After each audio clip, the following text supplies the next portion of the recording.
ನೀವು ಮಾಡುವಂಥ ಸಣ್ಣ ಪುಟ್ಟ ಇನ್ವೆಸ್ಟ್ಮೆಂಟ್ನು ಕೂಡ ನೀವೇನು ಸಂಪಾದನೆ ಮಾಡ್ತಿರ್ತೀರ ಅದಕ್ಕಿಂತಲೂ ನಿಮಗೆ ಹೆಚ್ಚು ಅರ್ನಿಂಗ್ಸನ್ನು ತಂದು ಕೊಡುತ್ತೆ. ಯಾವ ರೀತಿ ಅಂತ ತಿಳ್ಕೊಬೇಕಾ? ಹಾಗಾದರೆ ಈ ವಿಡಿಯೋನ ಕೊನೆವರೆಗೂ ನೋಡಿ. ಒಬ್ಬ MBA ಗ್ರ್ಯಾಜುಯೇಟ್ 25ನೇ ವರ್ಷಕ್ಕೆ ದುಡಿಯೋದಕ್ಕೆ ಸ್ಟಾರ್ಟ್ ಮಾಡ್ತಾನೆ. 60 ವರ್ಷದವರೆಗೂ ಕೆಲಸ ಮಾಡ್ತಾನೆ ಅಂತ ಇಟ್ಕೊಳ್ಳಿ.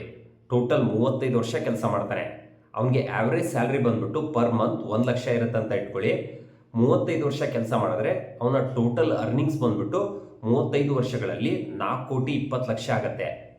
ಏನು MBA graduate per month 1 lakh ಇನ್ಕಮನ್ನು ಅರ್ನ್ ಮಾಡ್ತಿರ್ತಾನೆ. ಅದರಲ್ಲಿ ಅವನು 10% ಮ್ಯೂಚುವಲ್ ಫಂಡ್ಗಳಲ್ಲಿ 35 ವರ್ಷ ಇನ್ವೆಸ್ಟ್ಮೆಂಟ್ ಮಾಡಿದ್ರೆ ಜಸ್ಟ್ ಅವ್ನಿಗೊಂದು 15% ಗ್ರೋತ್ ಬಂತಂದ್ರೂ ಕೂಡ ಮಾರ್ಕೆಟ್ ವ್ಯಾಲ್ಯೂ 11,40,00,000 ಆಗುತ್ತೆ. ಅವನು ತನ್ನ ಎಂಟೈರ್ ಲೈಫಲ್ಲಿ ದುಡ್ದಂಥ ಅಮೌಂಟ್ ಬಂದ್ಬಿಟ್ಟು 4,20,00,000. ಅದರಲ್ಲಿ 10% ಅಮೌಂಟನ್ನು ಇನ್ವೆಸ್ಟ್ಮೆಂಟ್ ಮಾಡಿದ್ರೂ ಕೂಡ 11,40,00,000 ಆಗುತ್ತೆ. ಈ ರೀತಿಯಾಗಿ ನೀವು ಮಾಡುವಂಥ ಇನ್ವೆಸ್ಟ್ಮೆಂಟು ನಿಮಗೆ ಲಾಂಗ್ ಟರ್ಮಲ್ಲಿ ಹೆಚ್ಚು ವೆಲ್ತನ್ನು ಕ್ರಿಯೇಟ್ ಮಾಡಿಕೊಡುತ್ತೆ.